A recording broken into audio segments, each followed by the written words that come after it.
Bueno, muy buenas tardes. Mi nombre es Said Chaya, soy coordinador académico de las licenciaturas en Ciencia Política y Relaciones Internacionales de la Universidad Austral.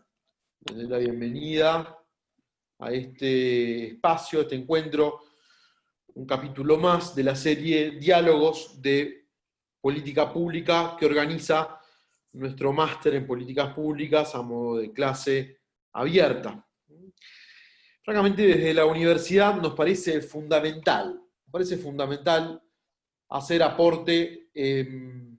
hacer un aporte de calidad, a pesar de la coyuntura, a pesar de que los hechos estén en caliente de alguna manera, nos parece importante ayudar a comprender desde la universidad, y creo que esa es la misión de la universidad, ayudar a comprender el mundo en el que estamos viviendo, y de alguna manera tratar de ver cómo vamos a hacer para poder salir de esto, ¿no? Son escenarios futuros complejos, como les decía, en caliente, estamos atravesando todavía la coyuntura, pero vamos a ver si podemos tirar algunas puntas que nos permitan comprender un poco mejor cómo será quizá el día después. Tuvimos una charla inicial sobre epidemiología, otra sobre economía. Hoy toca geopolítica y sobre el cierre le voy a decir cómo vamos a continuar. Nuestro expositor de hoy es Francisco de Santibáñez, que es especialista en relaciones internacionales. Actualmente se desempeña como secretario general del Consejo Argentino de Relaciones Internacionales, el CARI, un think tank muy prestigioso en Argentina. Y es Global Fellow del Wilson Center for International Scholars, basado en Washington, D.C.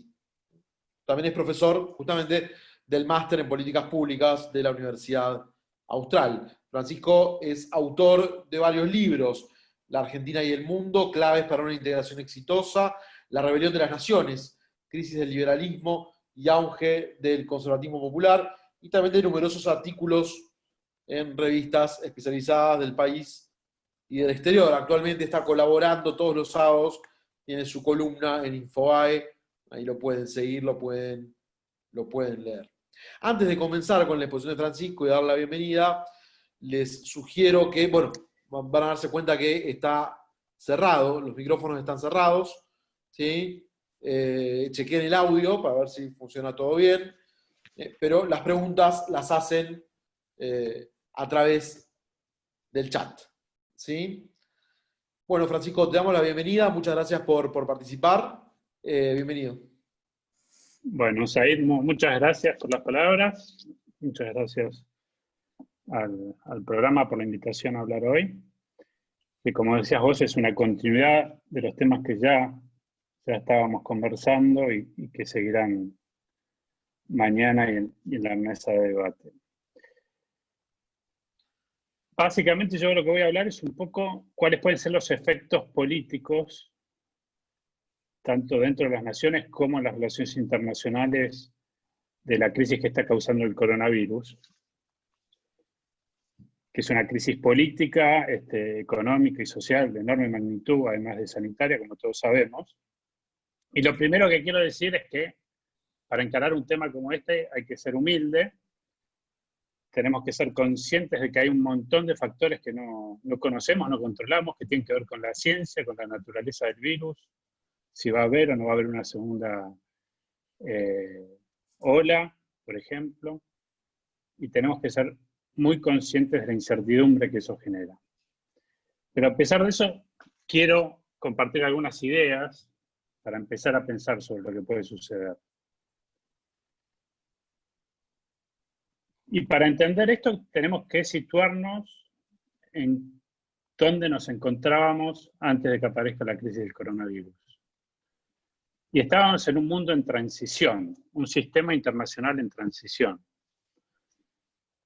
Brevemente, para describir lo que sucedió luego de la Guerra Fría, surgió Estados Unidos como la gran potencia vencedora y se consolidó lo que los especialistas denominan un orden liberal, que fue un sistema internacional basado en tres grandes pilares sobre el que se sostuvo. Uno, la importancia del libre comercio, El segundo pilar es la importancia de las instituciones internacionales para facilitar la cooperación entre los estados. Y el tercer pilar fue la defensa de los derechos humanos y desde Occidente de la democracia liberal, que se llevó a otras regiones, a otros países, a través de la diplomacia, inclusive, como en el caso de Irak, en intervenciones militares. Bueno, en los últimos años, lo que notamos es que este orden liberal, del cual surgió la globalización, sobre el cual se sostuvo la globalización, entró en crisis. Y entró en crisis porque surgió una nueva camada de líderes alrededor del mundo que desafiaban muchos de estos principios. Y estoy hablando no solo de Donald Trump, estoy hablando de Bolsonaro, de Boris Johnson en Gran Bretaña, de Putin en Rusia, de Netanyahu en Israel, Erdogan en Turquía y muchos otros líderes que tienen una visión distinta a la liberal. Tienen una visión en donde tienden a priorizar el interés nacional sobre valores más universales, tienden a tener regímenes más conservadores en lo social y suelen buscar subordinar muchas veces el interés económico a otro tipo de consideraciones, de seguridad nacional, por ejemplo, o de estabilidad social. Y nos agarró el coronavirus, que sin lugar a dudas va a tener consecuencias. Y yo creo que ahora tenemos dos opciones. Hay dos grandes narrativas que se presentan para explicar lo que está sucediendo en el mundo y brindar consejos diferentes hacia dónde tenemos que ir. Y de las dos narrativas, la que se imponga va a ser la que va a definir en gran medida lo que pasa en el sistema internacional en los próximos años. La primera narrativa es la liberal, que ya mencioné, y que sostiene que la crisis económica y social que estamos viviendo en gran medida es consecuencia de estos líderes conservadores populares, que por un lado despreciaron en gran medida a los técnicos y eso no les permitió actuar de manera correcta ante la amenaza que significó la expansión de una pandemia, y dejaron de colaborar internacionalmente, porque como ya les mencioné, desconfían de las instituciones internacionales, priorizan el interés nacional. Y eso llevó a que Naciones Unidas, la Organización Mundial del Comercio y muchas otras instituciones, como la Unión Europea también, entraran en crisis. Y la falta de este multilateralismo, de esta colaboración, llevó a que la comunidad internacional no reaccionara a tiempo ante el surgimiento del coronavirus. La lección que uno podría sacar de esta narrativa es que debemos volver al orden liberal. Debemos volver al mundo de los líderes como Clinton, como Tony Blair, Bush hijo, en donde los tres pilares del liberalismo, del orden internacional, vuelvan a surgir. Esto es lo que leemos, por ejemplo, en la prensa internacional, los editoriales del New York Times, The Economist, Financial Times. La visión de que el mundo tiene problemas globales y necesita soluciones globales, y no que los países se encierren en sí mismos. Pero hay una segunda narrativa, que es la narrativa más nacionalista, que es una narrativa que le daría aún más fuerza al movimiento conservador popular que describí hasta hace un momento atrás. Es la narrativa que desde la perspectiva de Estados Unidos, por ejemplo, culparía a China por el surgimiento del virus. Recordemos que Trump denomina el virus chino al coronavirus. O que desde la perspectiva de China culparía a Estados Unidos. Recordemos también las declaraciones respecto a que este era un producto de un experimento del ejército de Estados Unidos en territorio chino. Esta narrativa daría una serie de consejos totalmente distintos. Que no podemos confiar más en la interdependencia económica, porque cuando hay una crisis de este tipo, si un país no produce sus propios respiradores, por ejemplo, se vuelve muy vulnerable. Entonces las cadenas globales de producción no son adecuadas para enfrentar este tipo de desafíos, y que hay que priorizar de vuelta el interés nacional. Y después vamos a hablar un poco más en detalle de cuál sería a qué nos llevaría esta visión. Y acá es como el libro Rayuela de Cortázar, o los de mi generación se acordarán, la colección de libros Elige tu propia aventura, que uno empieza a leer y en el momento tiene que tomar una decisión, si va a una página o a otra página. Y acá yo tengo que tomar una decisión, ¿no? ¿En qué modelo de mundo podemos estudiar más a fondo de lo que puede suceder? Y da la impresión, por lo que está sucediendo en el mundo en los últimos días, que es la segunda narrativa la que estaría ganando fuerza.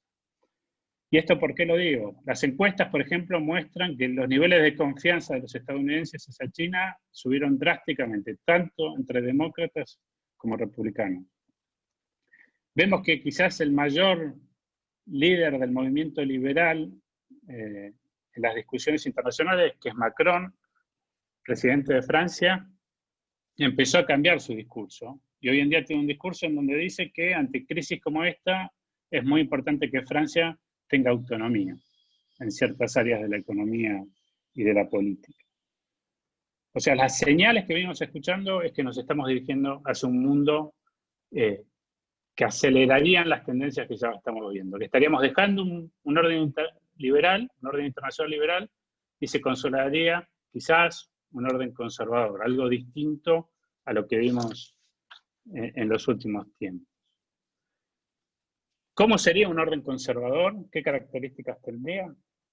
La primera sería un mayor nivel de nacionalismo, como ya mencioné. Esto es clave.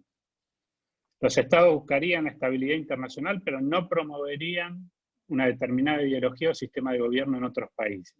Esto ya lo habíamos viendo en el sistema. Trump no buscaba expandir la democracia liberal en el exterior como lo hacían Bush hijo o Clinton. Putin no busca expandir la ideología de su gobierno como podrían haber hecho los comunistas de la Unión Soviética en parte de la Guerra Fría. Estos son líderes realistas que privilegian la estabilidad en el sistema internacional. Por otro lado, desconfían de la cooperación, y eso tendría una serie de costos en la lucha contra el calentamiento global, en tener un sistema comercial que funcione y que permita que no se cierren abruptamente las barreras, que se levanten barreras al comercio. También significaría instituciones globales más débiles, las Naciones Unidas más débiles, la Organización Mundial del Comercio, inclusive la Organización Mundial de la Salud, que hoy estamos discutiendo. Y este es un punto clave, yo creo, que ya se los mencioné. La subordinación en ciertos aspectos, en ciertos momentos, de la eficiencia económica a consideraciones políticas.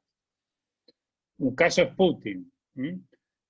Prioriza la seguridad nacional y tener empresas dependientes del Estado y no del capital internacional, especialmente en áreas estratégicas, por más que eso lo lleve a una economía menos eficiente.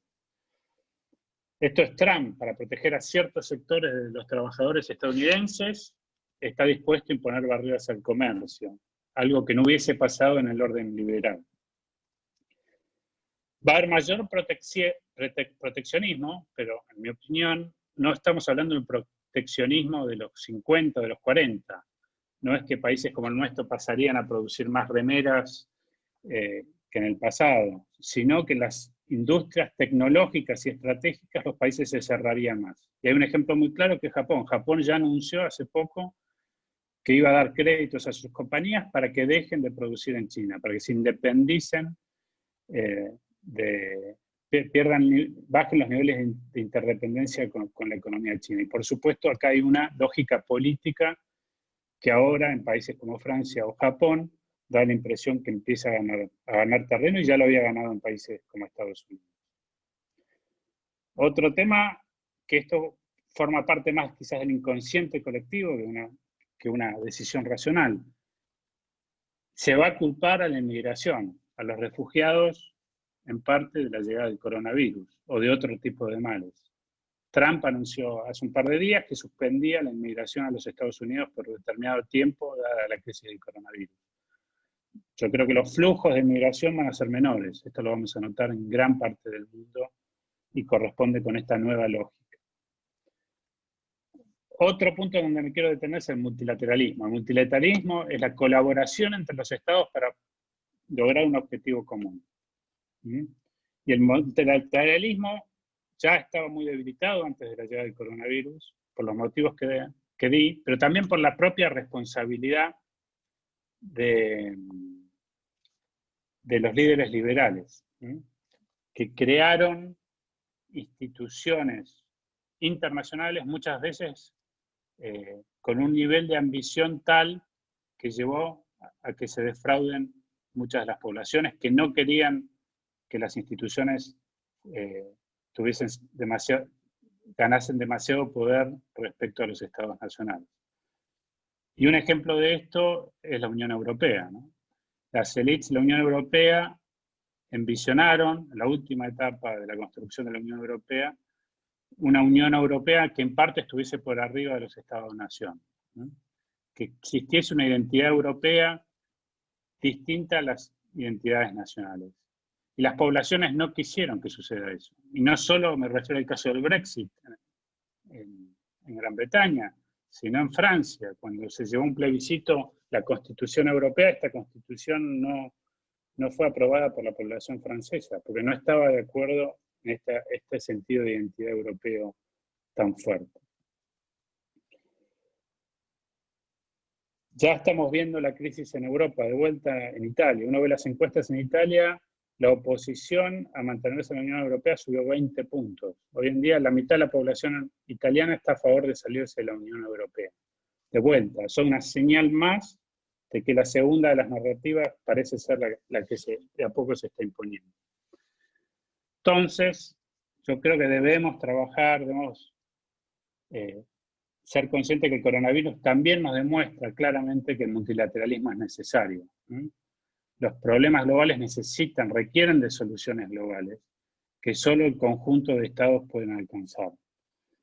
Y esto se abre una nueva pregunta, ¿no? ¿Cómo alcanzar un nuevo tipo de multilateralismo, un multilateralismo realista, que se enmarque dentro de este nuevo orden conservador y que nos permita mantener los niveles de comercio, luchar contra el cambio climático y alcanzar otros objetivos de la agenda internacional?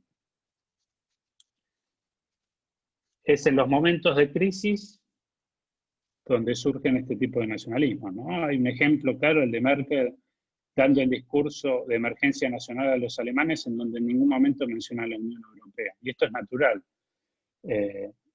Ante una crisis de semejante magnitud, los estados tienden a responder a sus propios ciudadanos, y eso lleva a que las reacciones de la Unión Europea sean más lentas de lo que deberían ser, probablemente.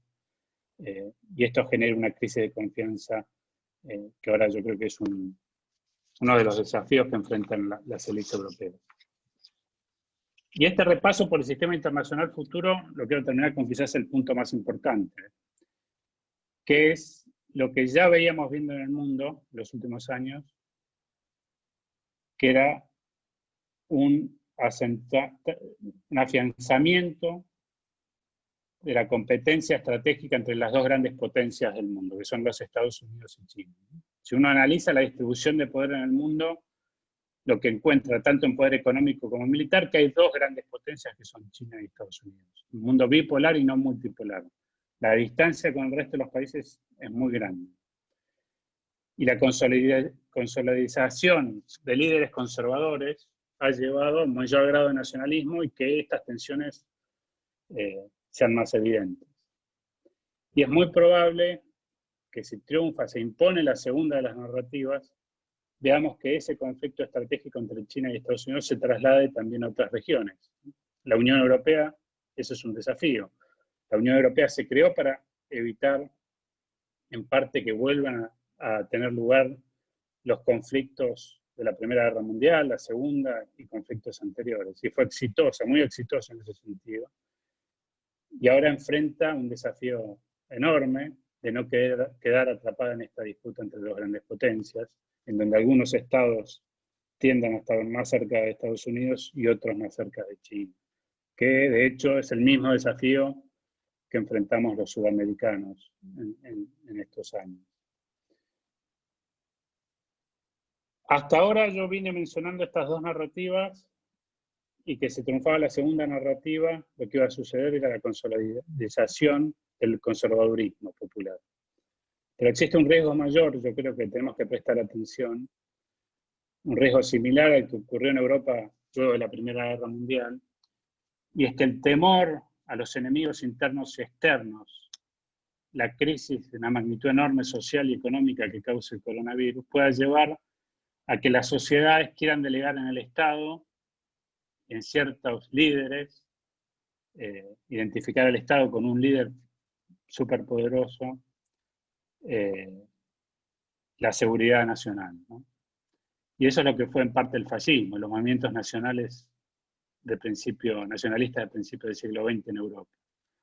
Yo creo que tenemos que estar muy atentos en que este conservadurismo no mute en un tipo de fascismo, que si bien son dos escuelas de pensamiento y gobierno muy distintas, porque una, como el conservadurismo, prioriza el realismo en política exterior, el fascismo prioriza muchas veces la expansión territorial.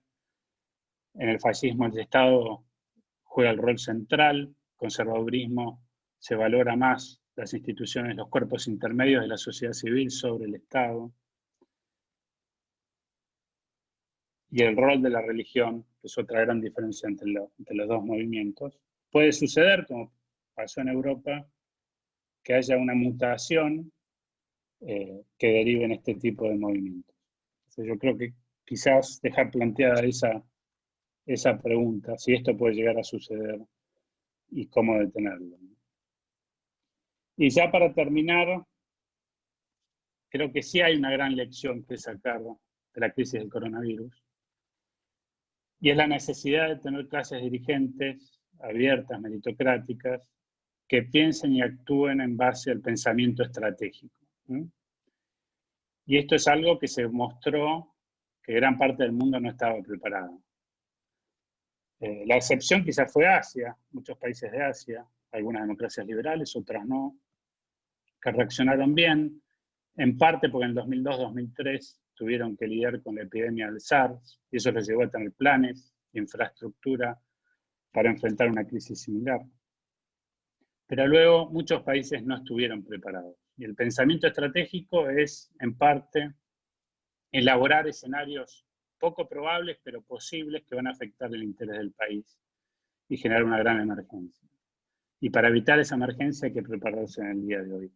Yo creo que esa es una gran lección también para Argentina, que hemos dejado en gran medida de pensar estratégicamente hace muchas décadas.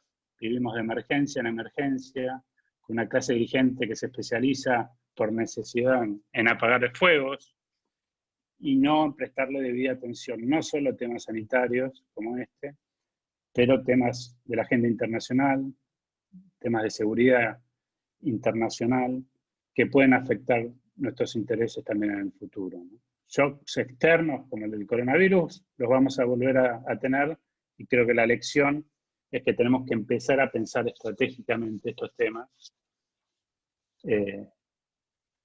Por ejemplo, y con esto culmino, la defensa del multilateralismo, ¿no? A países medios como Argentina le conviene especialmente que haya reglas de juego en el sistema internacional que sean claras y se respeten, especialmente las dos grandes potencias. Si tenemos dos grandes potencias que tratan de imponer su visión al resto de los estados, nos vamos a ver perjudicados. Entonces yo creo que entramos en una nueva etapa en donde una de las prioridades de la política exterior argentina va a tener que ser la defensa del multilateralismo, sabiendo quizás el orden liberal que emergió en los 90 ya no va a estar más, pero sí tiene que haber un orden internacional con reglas de juego claras y estables, en donde nosotros, a través de organismos como el G20, que quizás gane protagonismo, porque es más un foro de encuentro de líderes que una institución con poder propio, este es un foro del que formamos parte y creo que tenemos que sacar provecho. Así que repito, digo lo mismo que al comienzo, estas son algunas ideas, hay que ser muy humildes, probablemente esté equivocado, pero creo que el punto central es que hay dos grandes narrativas y que en parte el futuro del sistema internacional se va a decidir en los próximos meses cuando veamos cuál de las dos se terminó imponiendo. Muchas gracias. Said, te paso la palabra. Bueno, muchas gracias, Francisco. Tengo varias preguntas acá del público que me están haciendo llegar. Vamos a comenzar con una que de alguna manera es un resumen de varias preguntas que han estado haciendo Sebastián, Daniel, César, Florencia, Juan. Entonces, la pregunta va en este sentido. En primer lugar, ¿vos pensás que esta situación le genera más oportunidades al Mercosur? Es decir, esta situación de crisis, ¿sí? Esta pandemia, ¿no puede ser una oportunidad de fortalecimiento del Mercosur? ¿O en cambio no? Y en ese sentido, digamos, el presidente Fernández se muestra como un líder liberal, pregunta Juan acá. Pregunta si esa discordancia ideológica con Bolsonaro puede llevar a un conflicto todavía más profundo. ¿Resurgirán los liderazgos de corte nacionalista conservador en la región? ¿O en cambio esta es una oportunidad para la cooperación y el fortalecimiento del Mercosur? ¿Quo vadis, Mercosur? ¿Para dónde va? ¿Qué pensás? Bueno, creo que en parte esto depende de las narrativas, ¿no? Una narrativa más nacionalista podría ser peligroso en términos de alcanzar la colaboración internacional, ¿no? Pero hay dos puntos. Uno, qué es lo que puede pasar, y otro, en mi opinión, en mi humilde opinión, qué debería pasar, qué nos conviene, ¿no? ¿Qué puede llegar a pasar? Yo creo que el Mercosur en parte fue un éxito durante mucho tiempo, porque fue una política de Estado más allá de la ideología de los gobiernos de turno. Y lo que está detrás del Mercosur es la relación estratégica con Brasil, que es lo más importante. Es la relación que trajo paz y estabilidad a una región en donde la competencia entre Argentina y Brasil también se daba en términos militares. Y eso se acabó, empezó a fines de los 70, empezó a revertirse ese proceso, se consolidó con Alfonsín y con Menem del lado argentino. Y lamentablemente hoy en día lo que estamos viendo es que las diferencias ideológicas entre los dos gobiernos lleva a un grado muy alto de desconfianza. Todavía no ha habido un encuentro presidencial, por ejemplo, en momentos en donde es clave coordinar ciertos temas de política exterior con Brasil por el coronavirus, desde una perspectiva sanitaria, pero también, como decía antes, por los nuevos desafíos geopolíticos, por la conflictividad entre China y Estados Unidos que puede trasladarse a nuestra región. Entonces yo creo que es muy importante, quizás mencioné el tema de la defensa del multilateralismo de parte de Argentina, pero quizás la mayor prioridad hoy en día debería ser, a pesar de las diferencias, mantener la relación con Brasil. Y hay un punto clave ahí que hace mucho ruido, que es el acuerdo con la Unión Europea, que no sé qué va a suceder, pero en donde Argentina tiene una posición distinta en principio a la de Paraguay, Uruguay y Brasil, que claramente quieren abrir la economía a través de un acuerdo estratégico con la Unión Europea o con otro poder internacional. Y Argentina ha optado por poner paños fríos a esta posibilidad, y es un tema que si no se resuelve puede llevar al fin del Mercosur y, lo que sería más grave, al fin de la relación estratégica con Brasil. Bien. La segunda pregunta, también es una pregunta, digamos, comentada, una pregunta compartida por varias de las personas que te estuvieron escuchando. Por ejemplo, Beatriz, Juan, que justamente se sitúan en la competencia entre Estados Unidos y China. Es decir, ¿hacia dónde pensás que esta crisis puede empujar a esta competencia estratégica entre Estados Unidos y China? ¿Cómo te parece que se va a conformar ese sistema internacional a futuro? Es decir, ¿estamos avanzando hacia un régimen de corte más liberal en el plano internacional? o en cambio esta colisión de intereses entre ambos actores va a derivar en un ciclo de justamente concentración y mayor realismo, digámoslo así?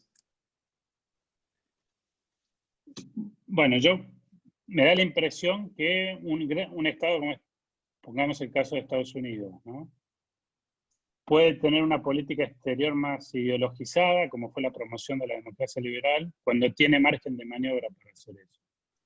Cuando hay una competencia estratégica con otra gran potencia, como empezó a suceder ahora, ya no tiene ese margen, ¿no? Tiene que priorizar necesariamente la defensa del interés nacional desde una perspectiva inclusive de la seguridad, ¿sí? Y eso es lo que ya estamos viendo en el accionar de Estados Unidos. Dándole menos prioridad a Medio Oriente o a Europa para trasladar recursos a Asia. Que esto es un proceso que empezó Obama, ¿no? No hay que olvidarse. Hay consenso en Estados Unidos respecto a la necesidad de contener el ascenso de China entre demócratas, republicanos e inclusive el sector privado, lo cual es una novedad. Tema clave para entender la relación entre Estados Unidos y China, lo cual es importante y positivo, es las probabilidades de que haya un conflicto militar directo entre las dos potencias es muy poca, como era muy poca entre la Unión Soviética y los Estados Unidos, por el simple motivo de que ambos países tienen armas nucleares. Y un conflicto directo sería prácticamente suicida. Entonces yo creo que lo que va a suceder es un conflicto estratégico en donde cada una de las potencias tratará de influir en el sistema internacional, en el plano institucional, cultural, económico y tecnológico. Yo creo que este es el punto clave, que lo mencioné brevemente en mi presentación, pero esto ya lo veíamos viendo antes del coronavirus, la competencia por el 5G, inteligencia artificial, tecnología nuclear, no solo Estados Unidos y China, pero países medios que buscan tener ciertos niveles de autonomía, como Gran Bretaña o Francia, Japón quizás, yo creo que van a ir tomando medidas que busquen mayor autonomía tecnológica. Y debemos preguntarnos nosotros, como un país relativamente avanzado en estos temas, cuál va a ser nuestro pensamiento estratégico, nuestras políticas estratégicas en términos tecnológicos. Yo creo que este es un nuevo desafío que, a diferencia de la Guerra Fría, va a estar más presente en este conflicto entre las dos potencias. Bien, te pregunta acá, Nicolás, realmente agradezco mucho las preguntas, ¿eh? Hay muchas preguntas. Pregunta acá, Nicolás, ¿cuál pensás que va a ser el rol que tome esta Unión Europea, que justamente se está envisionando en un proceso de crisis? ¿Qué nos cabe esperar en un mundo en el cual la Unión Europea se verá posiblemente más debilitada? ¿Cómo ves el movimiento de ese actor internacional en relación al escenario que estamos viviendo? Bueno, es otra de las preguntas, ¿no? Más que afirmaciones que hay que hacerse. ¿Qué va a hacer la Unión Europea? Porque existe una oportunidad que tiene la Unión Europea de, en medio de una competencia estratégica entre dos grandes potencias, ocupar el tercer lugar, ¿no? El de una potencia económica, no militar, que tiene una voz y puede alcanzar un nivel de influencia muy relevante. La gran pregunta es si eso es posible, ¿no? Cuando hoy lo que vemos en la Unión Europea son mayores grados de nacionalismo en los estados que van a tender a priorizar el interés nacional, y eso los puede llevar a alinearse más del lado chino o del lado de Estados Unidos. Vemos las diferencias entre los países del este de Europa y del oeste, los cuestionamientos de los países del sur respecto a las decisiones que toma Alemania en términos económicos, el hecho que es una integración económica, pero no del todo, una integración monetaria, pero no en términos fiscales. Entonces yo creo que, de vuelta, es una de los grandes interrogantes. Si van a surgir nuevos liderazgos que puedan lograr el apoyo de las poblaciones y al mismo tiempo tener un rol relevante en política internacional, o no. La Unión Europea tienda a la desintegración. De vuelta, yo creo que los próximos meses vamos a tener una idea más clara de qué es lo que puede suceder en Europa. Acá también me piden si podrías ampliar esta disquisición entre los dos modelos de los que hablaste, si más que, digamos, si es realmente una lucha de narrativas o en realidad son simplemente modelos pragmático-ideológicos, ¿sí? O si esta lucha puede derivar en una lucha real por el poder por otros medios. Me parece que ya algo contestaste en relación a eso sobre la posibilidad de un enfrentamiento entre Estados Unidos y China, pero no sé si querés precisar un poco más el modelo este que vos trabajás de conservatismo-liberalismo. Sí, bueno, mi teoría, que es básicamente lo que escribí en mi último libro, es que lo que hemos visto en el mundo en los últimos años es un cambio de abajo para arriba, ¿no? Hay un descontento de las poblaciones en gran parte del mundo respecto al rol de sus élites, que consideran que las élites, las clases dirigentes, ya no representan los intereses y los valores de la población, que los identifican con valores cosmopolitas, liberales, progresistas, con élites que tienen más en común con las élites de otros países del mundo que con sus propias poblaciones. Y esto es algo que vemos que se repite en muchos países, y acompañando este cambio surge una generación de líderes pragmáticos que se dan cuenta de este mal humor y se suben a la ola y de una manera eficiente logran acumular poder, ¿no? Trump es un ejemplo pragmático, en términos sociales era más progresista y sin embargo adoptó una agenda conservadora para obtener la nominación del Partido Republicano. Lo vemos en el caso de Boris Johnson. Modi en Italia es un ejemplo clarísimo de conservadurismo popular. Putin quizás fue el primero. Erdogan en Turquía, Netanyahu en Israel. Esto se repite, ¿no? Es un conservadurismo, pero a diferencia del conservadurismo tradicional, es un conservadurismo antielitista, desconfía de las élites. Y esto tiene efectos también en política exterior. Tiene un mayor nivel de nacionalismo que los líderes anteriores, y eso ha llevado a que se debiliten las instituciones internacionales y que sea un modelo más parecido a lo que fue quizás, lo que para los realistas fue la época dorada de las relaciones internacionales, que fue el orden conservador del Congreso de Viena, que básicamente va entre la caída de Napoleón y la Primera Guerra Mundial, ¿sí? Que fueron años de relativa paz y estabilidad, donde no hubo una gran guerra entre potencias. Y detrás de la mentalidad de muchos de estos líderes hay algo parecido, ¿no?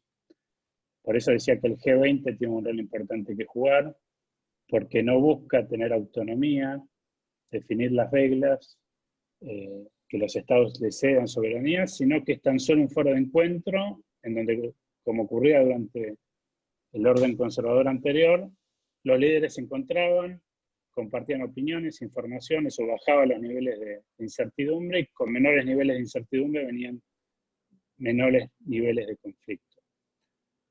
Ahora, de vuelta, mi advertencia durante mi charla, esto puede perfectamente derivar en algún tipo de fascismo, ¿no? En donde ya una característica del conservadurismo popular, que es una democracia más directa, que se le da menos importancia a las instituciones liberales intermedias, la sociedad civil, el sistema de justicia, los parlamentos, se termina de consolidar la figura del hombre fuerte que por aclamación representa al pueblo y toma las decisiones. Y eso yo sí creo que nos llevaría a una situación internacional distinta, de mayor conflicto, mayor ideologización de la política exterior, que siempre es muy peligroso, y entraríamos en una era que tenemos que evitar, tenemos que ser conscientes de ese peligro y hacer todo lo posible para que no suceda. Tengo fundamentalmente dos preguntas más, tratando de reunir de alguna manera las preguntas que están haciendo los participantes. La primera es, ¿cómo calificarías la postura del gobierno de Fernández dentro de estas categorizaciones, dentro de estas dos categorizaciones? Digo, en función de lo poco que hemos visto en apenas, ¿cuánto? ¿3 meses? ¿4 meses? Sí. ¿Cómo podrías de alguna manera intentar categorizarlo y cómo te parece que puede impactar esto en las relaciones regionales, digamos, de alguna manera, a nivel latinoamericano? En América Latina, el conservadurismo popular viene creciendo, como en muchos lados, tomó fuerza en pocos meses, y viene de la mano del crecimiento del movimiento evangélico, ¿no? Que al igual que había pasado en Estados Unidos en fines de los 70, que empezó a cambiar el debate político en Estados Unidos, ¿no? Ingresaron al Partido Republicano y a través del liderazgo de Ronald Reagan llegaron al poder y transformaron al Partido Republicano en un partido conservador con una ideología más clara que en el pasado. Y hoy en día el movimiento evangélico tiene mucha influencia en países como Brasil, aproximadamente el 30% de la población es evangélica, pero políticamente tiene mucha influencia también en Colombia, casi gana un presidente evangélico en Costa Rica, y en Bolivia el discurso de los nuevos conservadores, si bien muchas veces son católicos, tiene un tono evangélico. En Argentina no estamos viendo ese fenómeno. El gobierno actual, yo lo calificaría como un gobierno, el presidente Fernández se define como socialdemócrata, básicamente un liberal de izquierda. Hay otros sectores del gobierno que quizás es una izquierda más populista. Entonces, claramente yo no identifico en el gobierno argentino algo que se asemeje a este fenómeno. Pero creo que puede surgir en el país en relativamente poco tiempo, como pasó en otras naciones. Y sí creo que es un problema, de vuelta, como mencioné, que la ideología del gobierno argentino sea tan distinta que la del brasilero, que ha llevado a que Bolsonaro, por ejemplo, apoye abiertamente a Macri en las elecciones, o que Fernández se muestre cercano a Lula. Yo creo que eso le hace muy mal a las relaciones entre los dos países. No hay quien inmiscuirse en los asuntos internos del otro país. Eso genera conflictos innecesarios y muy duraderos, y es una tentación. Es importante tener una clase dirigente, y especialmente un cuerpo diplomático, un buen cuerpo diplomático como el que tiene Argentina, para que asesore a los presidentes en este sentido, ¿no? No solo en Argentina, sino en Brasil, de que a pesar de las diferencias ideológicas tiene que haber un respeto por la alianza estratégica, de vuelta, sobre la que se basa en gran medida la paz y la estabilidad que alcanzó América Latina.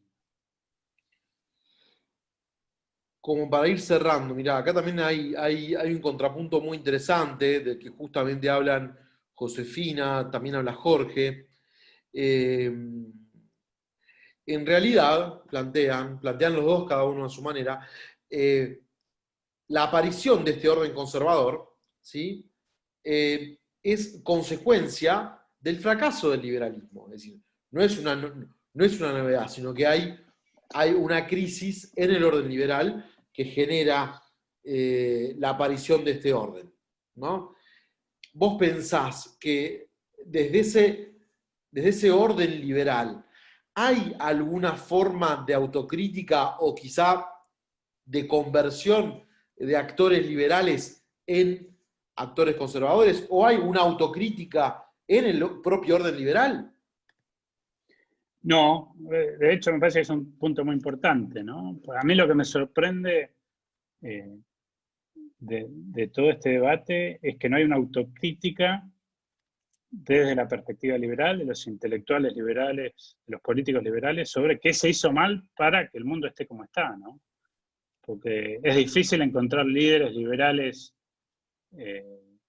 como los conocimos hace 10, 15 años atrás. Creo que los dos ejemplos que me vienen a la cabeza son Trudeau en Canadá y Macron en Francia, ¿no? Líderes que defiendan de vuelta estos tres pilares: democracia liberal, instituciones internacionales con mucha fuerza, y el libre comercio. Y hoy en día uno ve que las nuevas ideas, los pensadores que ganan influencias vienen de la derecha, del liberalismo, de la izquierda. Y el propio liberalismo no ha hecho una autocrítica y no tiene nuevas ideas que se enmarquen en la tradición liberal, como pasó a lo largo de la historia, en donde surgieron nuevos pensadores liberales con nuevas ideas, nuevos conceptos, y permitieron al liberalismo adaptarse a las nuevas realidades. Hoy en día yo creo que el liberalismo, lamentablemente, en gran medida es un pensamiento muerto. Yo me acuerdo la anécdota que estando en París, en una librería, uno veía las revistas, los journals de difusión de ideas políticas de la derecha y del liberalismo clásico, y las del liberalismo clásico eran artículos de los 60 de Raymond Aron, ¿no? Y en los de derecha uno veía escritores jóvenes con unas revistas muy modernas, presentando sus propias ideas, y lo mismo a la izquierda, ¿no? Toda la escuela francesa de Piketty y compañía, que también alcanzó un gran nivel de influencia. Y hasta que no haya conciencia desde el liberalismo que algo evidentemente se hizo mal y que tiene que haber una autocrítica, yo creo que el status quo va a seguir o va a aumentar la influencia del conservadurismo popular. Y en parte lo que en mi opinión hizo mal es aislarse, ¿no? Que realmente ha habido élites que adoptaron una ideología liberal en lo económico, progresista en lo social, parte por convencimiento, en parte porque era lo que les convenía. Y esa ideología no reflejaba los intereses y los valores de gran parte de la población, ¿no? Los partidos de izquierda que tuvieron una base en el movimiento trabajador se terminaron moviendo hacia posiciones identitarias, ¿no? De defensa de distintas agendas identitarias, y esa base electoral de la izquierda se sintió abandonada y dejó a los partidos de izquierda, que hoy los partidos de centro-izquierda están en crisis en todos los países del mundo. En una grave crisis porque esa base trabajadora se fue a la derecha, se fue al conservadurismo popular. Empezaron a votar a Boris Johnson, a Trump, a Modi y a un sinnúmero de líderes que hoy son los que mayor influencia ejercen en el mundo. Me pide Agustín, como para ir cerrando, me pide Agustín, por favor, si podés desarrollar un poco más la prioridad que los conservadores le otorgan a la seguridad nacional sobre la economía. Si podrías repetir algún ejemplo. Bueno, ahí el tema central, que no lo dije, pero hay que dejarlo en claro, es que los conservadores populares son capitalistas, ¿no? Y yo no veo un gran cambio en lo económico a nivel mundial, creo que va a ser más un cambio político.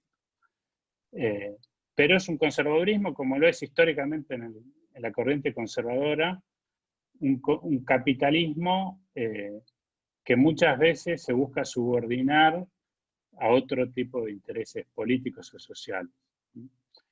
Y el conservadurismo tradicionalmente pone mucho énfasis en la estabilidad social, que la eficiencia económica, por ejemplo, no termine destruyendo las comunidades, las pequeñas comunidades o las familias.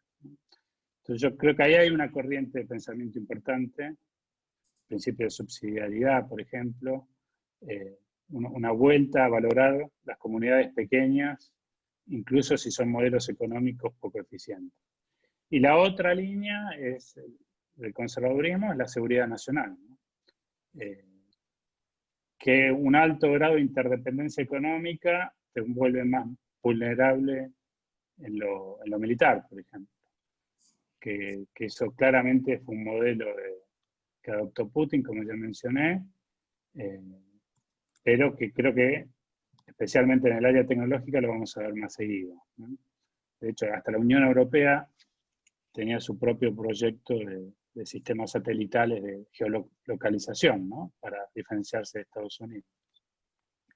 Entonces, de vuelta, yo creo que el tema tecnológico vamos a notar un cambio muy grande, ¿no? Donde ahí sí vamos a ver mayores niveles de nacionalismos, mayores deseos de tener autonomía y de no colaborar necesariamente con otros países. Así que de vuelta, yo creo que esta corriente más ligada a la estabilidad social, preservar las instituciones intermedias de la sociedad, y por el otro lado la corriente de seguridad nacional, que ninguna de las dos está tan presente en el pensamiento liberal. La última de Sebastián, ¿pensás que el liberalismo se lleva puesto al capitalismo? Em, bueno, se puede hacer el argumento de que un exceso de capitalismo puede ser perjudicial para los propios intereses eh, de los que defienden el capitalismo. Sí creo que es necesario tener un equilibrio entre distintos intereses, ¿no? Cuando se termina priorizando absolutamente un interés económico, eso termina siendo contraproductivo y quizás hubo una falta de visión de los líderes del orden liberal en entender que un exceso en algunas áreas de lo económico, de la búsqueda de la eficiencia y la movilidad de los factores, especialmente las personas, podía ser contraproducente, ¿no? Hay algo muy interesante, por ejemplo, que no se sabe mucho, pero en el momento en el momento anterior, donde Estados Unidos había alcanzado la misma cantidad como porcentaje de la población de inmigrantes, Estados Unidos se cerró la inmigración, ¿no? Eso fue, creo, en los 20, que el 14% de la población de Estados Unidos era inmigrante. Y lo que la gente poco, ya muchos no saben, no recuerdan, es que durante muchas décadas, a partir de ese momento, Estados Unidos se cerró en gran medida la inmigración, que recién a fines de los 60 volvió a ser un país muy abierto a la inmigración. Yo creo que ahí está la falta de empatía muchas veces de los líderes, que no entienden que hay motivos reales por los cuales un trabajador de una fábrica en el Midwest de Estados Unidos, o en el norte de Inglaterra, o en el norte de Francia, podía sentir que no solo su trabajo, sino su propia identidad estaba amenazada por la llegada de inmigrantes, ¿no? A tasas muy superiores a las que estaban acostumbrados los países en Occidente. Así que en ese sentido, sí, yo creo que cuando uno pierde la perspectiva del equilibrio natural que tiene que haber en una sociedad, eso puede ser contraproducente para las propias políticas que uno defiende, y eso también se aplica al capitalismo. Muy bien, bueno, Francisco, muchas gracias por tu intervención de hoy, gracias a todos los que hicieron preguntas. Tratamos de alguna manera resumir la mayor cantidad de preguntas que nos enviaron, que fueron muchas. Aprovecho para recordarles que mañana lo vamos a tener a Leonardo Massimino, ¿no? Que nos va a estar hablando sobre las infraestructuras existentes para combatir esta crisis. Y finalmente el lunes va a haber una mesa redonda con los expositores que hemos tenido en estas jornadas, ¿no? Geopolítica y estrategia, estas jornadas de diálogos de políticas públicas, de alguna manera tratando de buscar soluciones estratégicas para combatir, ¿no?, la pandemia y sus efectos. Así que los esperamos mañana y el lunes para dar cierre al ciclo, y le damos muchas gracias por haber participado hoy. Francisco, felicitaciones. Muchas gracias. Muchas gracias. Muchas Gracias por la gracias. invitación. Hasta luego. Chao.